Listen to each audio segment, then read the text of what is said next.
ஆண்டவராகிய இயேசு கிறிஸ்துவின் இனிய நாமம் மகிமைப்படுவதாக. இந்த இயேசு எப்படிப்பட்ட ஒரு நிகழ்ச்சிக்கு உங்களை அன்புடன் வரவேற்கிறேன்.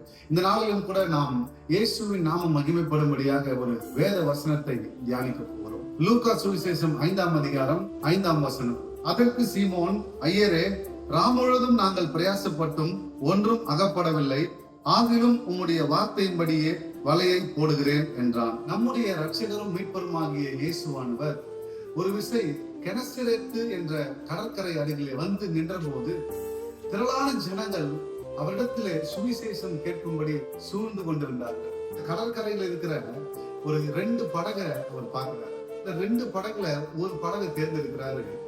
அங்கிருந்த அநேக ஜனங்களுக்கு அவர் போதகம் பண்ணி கொண்டிருக்கிறார். அவர் போதகத்தை முடித்த பின்பு அவர் அந்த 2 படகையும் பார்த்துட்டு அதற்கு அருகாமையிலே சில அந்த படகுகளில் இருந்து இறங்கி வலைகளை எடுத்து அலசி அவைகளை சரி செய்து கொண்டிருக்கிறார்கள். அவர் சீமோன் பேதுருவை நோக்கி, இந்த படகை கொஞ்சம் ஆழத்திலே தள்ளி கொண்டு போய் போடுங்கள், பின்பு உங்கள் வலைகளை எடுத்து மீன் பிடிக்கும்படி போடுங்கள் என்று அவர்களிடத்திலே சொல்கிறார். இயேசுவானவர் இந்த வார்த்தையை அவர்களிடத்துல சொன்ன உடனே, குறிப்பா பேதுருவிடத்துல சொன்ன உடனே, நாங்கள் முழுவதும் பிரயாசப்பட்டிருக்கிறோம், முழுவதும் பிரயாசப்பட்டோம், எங்களுக்கு ஒண்ணுமே கிடைக்கல, நாங்க வெறுமையா வந்திருக்கிறோம், ஆனாலும் நீங்க சொல்ற ஒரு வார்த்தையினால நாங்க வலைய போடுறோம்னு சொல்லி வலைய போட்டுட்டாங்க. வசனம் சொல்லுகிறது, லூக்கா 5ஆம் அதிகாரம் 6ஆம் வசனம். அந்தபடியே அவர்கள் செய்து தங்கள் வலை கிழிந்து போகத்தக்கதாக மிகுதியான மீன்களை பிடித்தார்கள். அப்பொழுது மற்ற படவில் இருந்த கூட்டாளிகள் வந்து தங்களுக்கு உதவி செய்யும்படிக்கு சைகை காட்டினார்கள். அவர்கள் வந்து 2 படகுகளும் அமிழத்தக்கதாக நிரப்பினார்கள். சீமோனுடைய படகுல அவர் உட்காருகிறார். சீமோன் பேதுரு இடம் தருகிறார். அவர் போதகம் பண்ணி முடித்த பின்பு அவர் வந்து வலையை போடுங்கள், மீன் பிடிங்கள் என்று சொல்கிறார். அவர்கள் மிகுதியான மீன்களை பிடிக்கிறார்கள். ஆனால் இந்த இடத்துல நாம பார்க்க வேண்டிய ஒரு முக்கியமான காரியம் என்னன்னா, அருகில் இருக்கிற படகில் உள்ளவர்களுக்கு சைகை காட்டி அவர்களையும் வரவழைத்து அந்த படகும் நிரம்பத்தக்கதாக மீன்களை பிடிக்கிறார்கள். மிகுதியான மீன்களை பிடித்துக் கொண்டிருக்கிற சீமோன் பேதுருவும் அவனோடு கூட இருக்கிற கூட்டாளிகளும் இரண்டாவதாக நின்று கொண்டிருந்த மற்ற படகை சைகை காட்டி அழைக்கிறார்கள். அந்த 2 படகு நிரம்பத்தக்கதாகவும் வலைகள் கிழிந்து போகத்தக்கதாகவும் மிகுதியான மீன்களை பிடித்துக் கொண்டு அவர்கள் திரும்பி வருகிறார்கள். ஒருவனுடைய வாழ்க்கையில் இயேசுவானவர் வந்துவிட்டால் அவனுடைய வாழ்க்கையில ஆசீர்வாதம், நன்மை, செழிப்பு, வளர்ச்சி ஒருவனுக்கு மாத்திரம் இல்ல, அவனை சார்ந்திருக்கிற எல்லாருக்கும் அந்த ஆசீர்வாதம், அந்த நன்மை இருக்கிறது.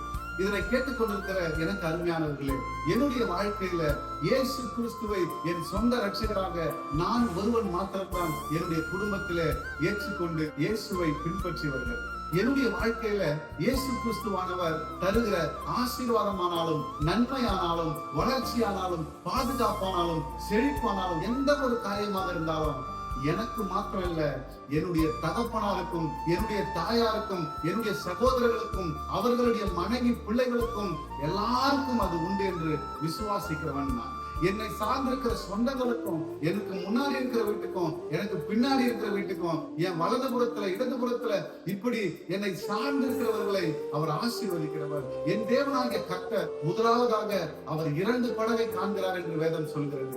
ஒரு படகை தேர்ந்தெடுக்கிறார், ஆனால் முடிவிலே 2 படகையும் ஆசீர்வதிக்கிற ஒரு தேவனை நான் பெற்றிருக்கிறேன். எனக்கு அருமையானவர்களே, இன்றைக்கு இந்த செய்தியை பார்த்து கொண்டிருக்கிற தேவ ஜனமே, தேவனை அறியாத ஜன கூட்டமே, இயேசு கிறிஸ்துவானவரை தேடுங்கள், என் தேவனாகிய கர்த்தரை தேடுங்கள். அவர் ஒருவரை ரட்சிக்கிறவர் மாத்திரம் அல்ல, ஒருவனை ரட்சிப்புக்குள்ளாக நடத்தி அந்த ஊரையும், அந்த பட்டணத்தையும், அந்த மாவட்டத்தையும், அந்த மாநிலத்தையுமே ஆசீர்வதிக்க வல்லவராக இருக்கிறார். என் தேவனாகிய கர்த்தர் ஒருவனை ஒரு இடத்துல ரட்சிப்புக்குள்ளாக நடத்தி அந்த இடத்துல அவனை அழைக்கிறார் என்றால், அந்த இடத்துல இருக்கிற பட்டணத்தில் இருக்கிற அநேக ஜனங்களை அவர் நேசிக்கிறார் என்பதுதான் அதன் அர்த்தம். இந்த கெனசரேத்து கடல் அருகே இயேசு சீமோன் பேதுருவின் வாழ்க்கையில செய்த 3 காரியங்களை நாம் கவனிக்க வேண்டும். முதலாவதாக, சீமோன் பேதுரு இயேசுவுக்கு இடம் கொடுக்கிறார். இரண்டாவது, தன்னால முடியாத ஒரு காரியத்தை இயலாமைய இயேசுவிடத்தில் ஒப்புக்கொள்கிறார். மூன்றாவதாக, இயேசு சொல்கிறதை கேட்டு அதன்படி நடக்கிறார். இதை கேட்டுக்கொண்டிருக்கிற அன்பு ஜனமே,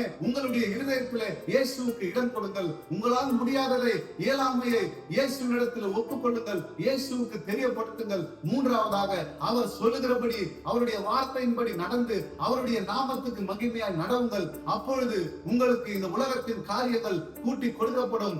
இதோ அவர் 2 படகையும் ஆசீர்வதித்ததை இந்த செய்தியில நாம் காண்கிறோமே. எங்கேயோ ஒரு மூலையில இருந்த என்னை கொண்டு வந்து இன்றைக்கு உங்களுக்கு முன்னாடி ஆண்டவராகிய இயேசு கிறிஸ்து அவருடைய சத்தியத்தை பேச வைத்துக் கொண்டிருக்கிறார்.